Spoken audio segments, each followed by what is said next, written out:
The old truck rumbled down the dirt road, kicking up dust devils in its wake. Inside, Mark cranked the radio, the music barely audible over the roar of the engine and the excited chatter of his girlfriend, Lisa. Behind him, his younger nerdy brother's eyes sparkling with anticipation. It was the start of summer break, and they were headed to a secluded cabin nestled beside the shimmering expanse of Ladies Lake.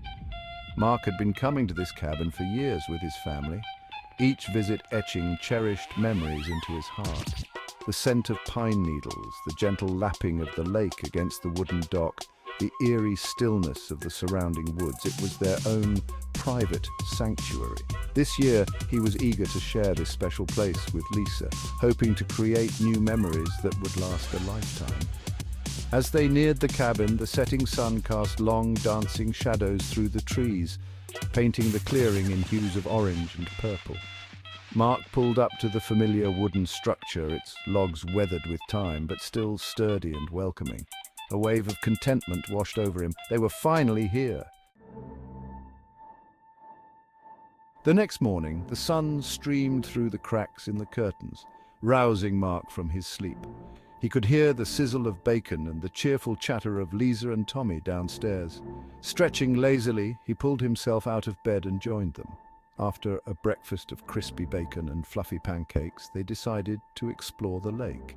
As they ambled down to the water's edge, Mark noticed a weathered sign he hadn't paid much attention to before. It depicted a woman with flowing hair, her arms outstretched towards the lake.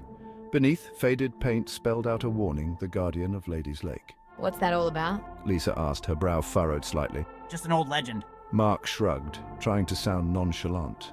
He'd heard whispers of it from the locals, tales of a protective spirit who resided in the lake's depths, but he'd always dismissed them as folklore.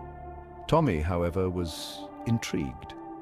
His eyes widened as he read the sign, his imagination already conjuring up images of a mystical being guarding the lake's secrets. Little did they know, the legend of the Lake Guardian was about to become their terrifying reality. The days that followed were idyllic. Days were spent swimming in the cool, refreshing water of the lake, fishing off the weathered dock and sharing stories around a crackling campfire under the star-studded sky. One evening, as the sun dipped below the horizon, painting the sky in vibrant hues of pink and orange, Tommy had an idea. "Let's set off some fireworks," he exclaimed, his eyes gleaming with mischief. Mark hesitated, a sense of unease washing over him. He'd always been respectful of the lake and its surroundings. Something about setting off fireworks felt wrong, disrespectful even, but Tommy was already rummaging through their bags for the fireworks they'd brought along.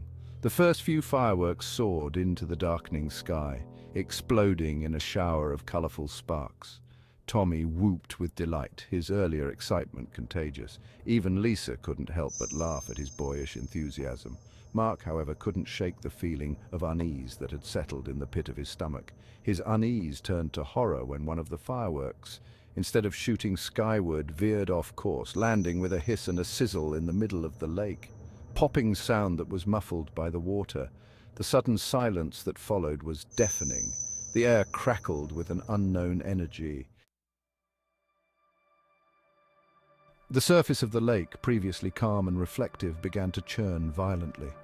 Bubbles rose from the depths, growing larger and more frantic with each passing second. The air grew heavy, charged with an eerie, otherworldly energy that made the hairs on Mark's arms stand on end. From the heart of the churning water, a translucent jellyfish-like creature emerged. It pulsed with an eerie internal light, its long, trailing tentacles leaving glowing streaks in the water. Mark, Lisa and Tommy watched in stunned silence, their breaths catching in their throats. The creature hovered above the water, its bioluminescent form shifting and changing. Then, in a blinding flash of light, it transformed. Standing before them, where the monstrous creature once was a naked, beautiful woman. Her skin seemed to shimmer, her eyes glowed with an otherworldly light, and her long, flowing hair seemed to be made of liquid moonlight. She was breathtakingly beautiful, yet utterly terrifying. She said nothing, but they could hear her in their minds. "You have disturbed my slumber." Her mental voice, when she spoke, was like the tinkling of ice crystals. Her gaze, cold and ancient, settled on the three friends, sending shivers down their spines. Fear, raw and primal, coiled in their guts. They knew with chilling certainty that they were in the presence of something ancient and powerful, something beyond this world from a distant planet. The cabin, once a place of comfort and familiarity, now felt alien and unsettling. It was a reflection of their own distorted realities. They were trapped, prisoners in their own bodies, their lives irrevocably altered by the Lake Guardian's curse. Tommy, now a man in his prime, paced the creaky floorboards, his face a mask of disbelief and confusion. The carefree teenager was gone, replaced by someone older, a man in his mid-20s and burdened with a responsibility he didn't ask for. Lisa sat huddled on the floor, her back against the wall, her eyes filled with a deep primal fear.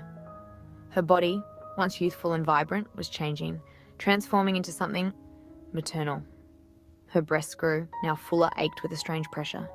She felt a strange warmth spread through her, an instinctual urge she couldn't quite place. Mark, his reflection staring back at him from the dusty window, felt a wave of nausea wash over him.